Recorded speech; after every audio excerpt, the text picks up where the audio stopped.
ఇక cine hero Raj Tarun Lavanya కేసులో ట్విస్టుల మీద ట్విస్టులు కొనసాగుతున్నాయి. రాజ్ తరుణ్ పై కంప్లైంట్ చేసిన లావణ్యకు నార్సింగ్ పోలీసులు నోటీసులు ఇచ్చారు. ఫిర్యాదుకు సంబంధించిన ఆధారాలు సమర్పించాలని పోలీసులు కోరారు.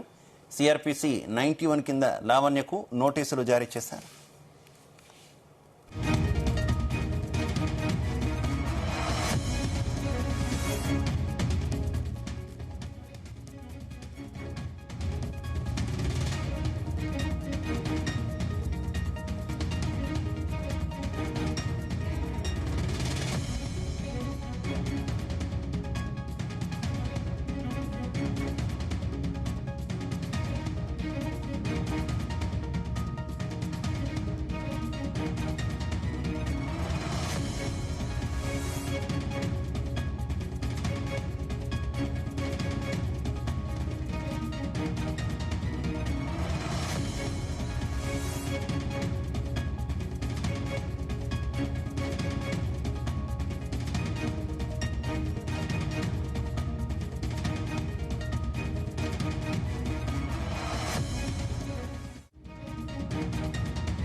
సినీ హీరో రాజ్ తరుణ్ లావణ్య కేసులో ట్విస్టుల మీద ట్విస్టులు కొనసాగుతున్నాయి. రాజ్ తరుణ్ పై కంప్లైంట్ చేస్తున్న లావణ్యకు నార్సింగి పోలీసులు నోటీసులు ఇచ్చారు. ఫిర్యాదుకు సంబంధించిన ఆధారాలు సమర్పించాలని పోలీసులు కోరారు. సిఆర్పిసి 91 కింద లావణ్యకు నోటీసులు జారీ చేశారు. ఇదే విషయానికి సంబంధించి మరింత సమాచారం మా క్రైమ్ బ్యూరో రవితేజ అందిస్తారు. రవితేజ, నార్సింగి పోలీసులు ఈ కేసుని విచారణలో భాగంగా ఇప్పటికే కంప్లైంటర్ లావణ్యకు ఒక నోటీసులు అందజేయడం జరిగింది. 90/160 సిఆర్పిసి కింద ఈ నోటీసులు అందజేస్తూ రాజ్ తరుణ్ గల మీరు ఏదైతే అతని పైన అలిగేషన్ చేస్తూ పెళ్లి చేసుకున్నామని, లివింగ్ రిలేషన్లో ఉన్నామని, తనను బెదిరిస్తూ ఉన్నాడని, మల్వి మల్హోత్రా అనే యువతి పట్ల అతను చాలా రోజులుగా కలిసి నివాసం ఉంటా ఉన్నాడు, ఇద్దరి మధ్య కూడా కొంత ఇల్లీగల్ ఎఫ్ఐఆర్ ఉంది అంటూ కూడా అలిగేషన్ చేశారు. వాటి గల పూర్తి వివరాలు మీ దగ్గర ఎలాంటి ఎవిడెన్స్ ఉన్నాయో అవన్నీ కూడా సమర్పించాలంటూ కూడా నార్సింగి పోలీసులు ఇప్పటికే బాధితురాలు లావణ్యకు ఒక నోటీసు కూడా అందజేయడం జరిగింది. మొన్న ఫిర్యాదు ఇచ్చిన తర్వాత నిన్న కూడా నార్సింగి పోలీసులు తీవ్రంగా ప్రయత్నం చేశారు. లావణ్య ఎక్కడుంది, దీని గల ఎలాంటి ఆధారాలు మీ దగ్గర ఉన్నాయి, కంప్లైంట్ ఇవ్వడంతో పాటు ఆధారాలు స్పష్టంగా ఉంటేనే పోలీసులు కేసులు నమోదు చేసేటువంటి అవకాశం ఉంది. కాబట్టి మొన్న ఫిర్యాదు ఇచ్చినా ఇప్పటి వరకు కూడా లావణ్య ఇచ్చినటువంటి ఫిర్యాదు పైన పోలీసులు కంప్లైంట్ బేస్ చేసుకొని ఎఫ్ఐఆర్ నమోదు చేయలేకపోయారు. ఎందుకంటే ప్రాపర్ ఎవిడెన్స్ లేదు, ప్రాపర్ సాక్ష్యాధారాలు లేవు. తను ఆలోచన విధంగానే ఈ కంప్లైంట్ ఇచ్చిందే తప్ప రాజ్ తరుణ్కి తనకు ఉన్నటువంటి ఆ రిలేషన్షిప్లో కానీ ఇతర వ్యక్తులు బెదిరించారని కానీ, గతంలో బాడీ దొరకకుండా కూడా మిమ్మల్ని హతమార్చగలము అంటూ కూడా ఒక ముఖ్యమంత్రి స్నేహితుడిని, సొంత కుటుంబ సభ్యుడిని అంటూ కూడా ఈ అలిగేషన్స్ అన్నీ కూడా కంప్లైంట్లో బేస్ చేస్తూ రాస్తూ ఇవన్నీ కూడా నార్సింగి పోలీసులకు అందజేయడం జరిగింది. నార్సింగి పోలీసులు ఆ బాధితురాల నుంచి కూడా ఎవిడెన్స్ అంతా కూడా సేకరించేటువంటి ప్రయత్నం చేస్తూ ఉన్నారు. కానీ పోలీసులకు అందుబాటులో రావట్లేదు. పోలీసుల మొబైల్స్ని కూడా లిఫ్ట్ చేయట్లేదు. నిన్న ఈ కంప్లైంట్ వచ్చినటువంటి వెంటనే హీరో రాజ్ తరుణ్ కూడా స్పందించి తను నిజంగానే లావణ్యతో రిలేషన్లో ఉన్నాను, కొన్ని రోజుల తర్వాత లావణ్య ఏంటనేది అర్థమైంది, నాతో పాటే ఉంటూ నాతో పాటే తిరిగి తన ఫ్లాట్ని కాజేసేటువంటి ప్రయత్నం చేస్తుంది, తను డ్రగ్స్ కేసులో ఉండడము, అనేక ఇతర వ్యక్తులతో తనకు ఇంకా ఇల్లీగల్ అఫైర్స్ ఉన్నాయంటూ కూడా రాజ్ తరుణ్ ఈ విషయాన్ని నిన్న మీడియా ముఖంగా ఆ విషయాన్ని స్టేట్మెంట్ రూపంలో ఇవ్వడం జరిగింది.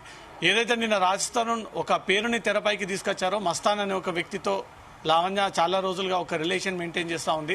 ఆ మస్తాన్ అనే వ్యక్తిపైనే లావణ్య ఇటు హైదరాబాద్లో అటు గుంటూరులో కొన్ని కేసులు కూడా నమోదు చేయడం జరిగింది. ఆ మస్తాన్తో ఉంటూ తన దగ్గర ఈ ఫైనాన్షియల్ రకమైనటువంటి సేవలు తీసుకుంటా ఉండేది. అనేక ఆర్థిక ఇబ్బందులు ఉన్నాయి, తనకు ఫైనాన్షియల్గా హెల్ప్ చేయాలంటూ కూడా పదే పదే అడగడంతో తను ఉంటున్నటువంటి ఇంట్లో తనకు ఆశ్రయం కల్పించడము, తన ఉపయోగం కోసం ఒక కారు ఇప్పించడము, తనకు కావాలన్నప్పుడుగా డబ్బులు ఇచ్చుకుంటూ వస్తూ ఉన్నాను. కానీ ఎంత చెప్పినా తను డ్రగ్స్ అలవాటు మార్చుకోవట్లేదు, అదే డ్రగ్స్లో ఊబిలో ఉంది, అదే డ్రగ్స్కు మత్తులో తిరుగుతూ ఉంది, అనేక మంది వ్యక్తులతో తనకు రిలేషన్స్ ఉన్నాయంటూ కూడా రాజ్ తరుణ్ నిన్న మీడియా ముందు మాట్లాడడం జరిగింది.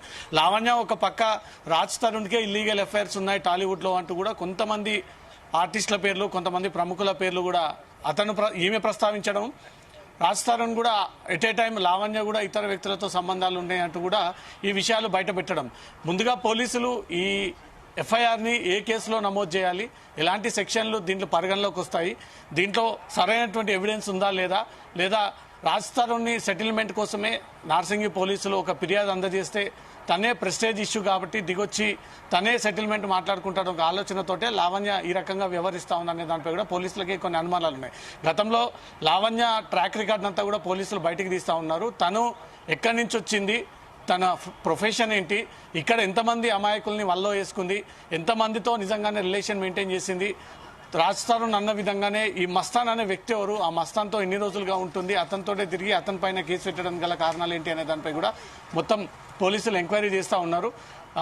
లావణ్య పూర్వ ట్రాక్ రికార్డ్ అంతా కూడా బయటికి తీసి ఇంకెంతమంది మీద కంప్లైంట్లు ఇచ్చింది, ఎంతమందితో కలిసి ఉంది, ఎంతమందితో రిలేషన్ మెయింటైన్ చేసింది, ఎంతమంది దగ్గర డబ్బులని కాల్ చేయడము, ఫ్లాట్ కాల్ చేయడము, ఈ రకంగా ఫైనాన్షియల్గా వాడుకోవడం ఏంటి, అసలు ఈమె స్టేటస్ అనే దానిపై కూడా నార్సింగి పోలీసులు పూర్తిగా వివరాలన్నీ కూడా వెలక్కి తీస్తూ ఉన్నాడు. రాజ్ తరుణ్ పైన ఫిర్యాదు వచ్చింది కాబట్టి ఒకవేళ నిజంగానే రాజ్ తరుణ్ అమ్మాయిని పెళ్లి పేరుతో వేధించడము, పెళ్లి చేసుకుంటానంటూ కూడా ఇన్ని రోజులు శారీరకంగా వాడుకోవడము, లేదా ఇన్ని రోజుల పాటు లివింగ్ రిలేషన్లో ఉండి ఇప్పుడు సినిమా హీరోయిన్ నచ్చి ఆ సినిమా హీరోయిన్తో రిలేషన్ మెయింటైన్ చేయడం వల్ల లావణ్యని దూరం పెట్టాల్సి వచ్చిందనే దానిపై కూడా అనేక ట్విస్టులు నెలకొన్నాయి, అనేక ముడిచిక్కులు దీంట్లో కనబడతా ఉన్నాయి. ఎవరిది అబద్ధం, విచారించే అవకాశం ఉందా? ఈ గ్యాప్ లో ఏమైనా రాజ్ తరుణ్ విచారించే అవకాశం ఉందా రవితేజ?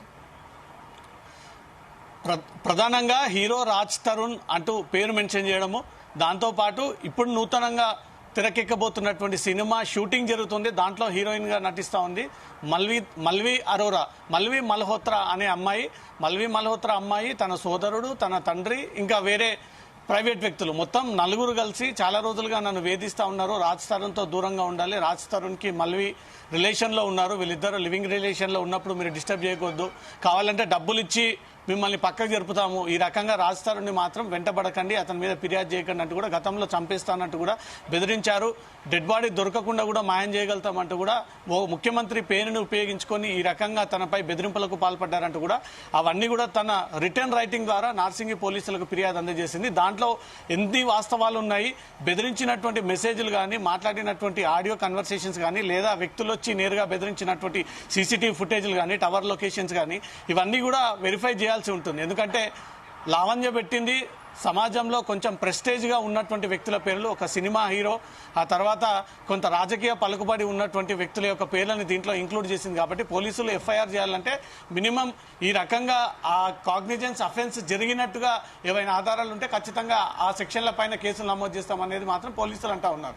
మొన్న ఫిర్యాదు చేసింది, నిన్న నార్సింగి పోలీసులు లావణ్య కోసం తీవ్రంగా వెతికారు, తన ఆచూకీ కోసం తీవ్రంగానే గాలించారు, ఎక్కడుంది, మొబైల్లో కూడా అందుబాటులోకి రాలేదు. ఎందుకంటే బాధితురాలు ఇచ్చినటువంటి ఫిర్యాదు గల వివరాలు, ఆధారాలు ఏమున్నాయంటూ కూడా పోలీసులు అవన్నీ పరిశీలించిన తర్వాతే తను ఇచ్చినటువంటి ఫిర్యాదు పైన కేసు నమోదు చేయాల్సి ఉంటుంది. కాబట్టి ఇప్పుడు తను అనేక అలిగేషన్స్ పెట్టింది, శారీరకంగా వాడుకున్నారు, నన్ను చంపుదామని బెదిరిస్తా ఉన్నారు, మొన్న దొరికినటువంటి డ్రగ్స్ కేసులో కూడా వెనక నుంచి వీళ్ళందరూ ఉన్నారనే ఒక ఆరోపణలు కూడా వెలువడతా ఉన్నాయి. లావణ్య కొంతమంది ఇండస్ట్రీకి చెందినటువంటి ప్రముఖుల యొక్క పేర్లు, జూనియర్ ఆర్టిస్టుల పేర్లు, బిగ్ బాస్ కి చెందినటువంటి పేర్లను కూడా స్వయంగా తనే ప్రకటిస్తా ఉంది. రాజ్ తరుణ్ ఇల్లీగల్ రిలేషన్లో ఉన్నాడా, లావణ్య ఇల్లీగల్ రిలేషన్లో ఉందా, దీన్ని రాజ్ తరుణ్ అయితే నిన్న తను క్లియర్గా ఒక కౌంటర్ తెలియజేస్తూ దాని ఒక స్టేట్మెంట్ ఇస్తూ లావణ్యతో ముందుగా రిలేషన్లో ఉన్నాను, ఆ తర్వాత తన ప్రవర్తన తెలిసి కట్ అయిపోయాను, ఇప్పుడు టచ్లో లేను, తను కావాలనే తను బ్లాక్మెయిల్ చేస్తూ ఉంది, ఇల్లు కొట్టేయడానికి చేసినటువంటి ప్లానింగ్, ఫైనాన్షియల్గా ఇబ్బంది తీస్తూ ఉంది, ఆ డ్రగ్స్ కేసు తన పైన ఎప్పుడైతే నమోదైందో అప్పటి నుంచి తనకు దూరంగా ఉంటున్నాను, ఆ తర్వాత నేను బయటకు వచ్చేసాను, దాన్ని అదును చేసుకొని ఇప్పుడు మళ్ళీ తనను రప్పించుకునేటువంటి ప్రయత్నం చేస్తూ ఉంది లావణ్య అంటూ కూడా రాజ్ తరుణ్ అంటూ ఉన్నాడు. రాజ్ తరుణ్ మీద లావణ్య అనేక రకాల ఆరోపణలు చేస్తూ ఉంది, ఇండస్ట్రీలో ఉన్నటువంటి చాలా మందితో కూడా అతనికి రిలేషన్ ఉంది, అతను హ్యూమన్ ట్రాఫికర్, అతనికి అమ్మాయిల పిచ్చి అనే విషయాన్ని మాత్రం లావణ్య తెలియజేస్తూ ఉంది. ఈ కేసు నార్సింగి పోలీస్ స్టేషన్లో ఉంది, పోలీసులకు లావణ్య ఇప్పటివరకు ఎలాంటి ఎవిడెన్స్ అయితే ఇవ్వలేదు, ఆ ఎవిడెన్స్ ఇస్తే తప్ప పోలీసులు కేసు నమోదు చేసేటువంటి పరిస్థితి కనిపించట్లేదు. కాబట్టి తను ఇచ్చేటువంటి ఎవిడెన్స్ ని బేస్ చేసుకునే నార్సింగి పోలీసులు ఇక ముందు కేసు నమోదు చేసి ఫర్దర్గా ముందుకు వెళ్లేటువంటి అవకాశాలు ఉన్నాయి. Shiva, okay Raviteja, thank you.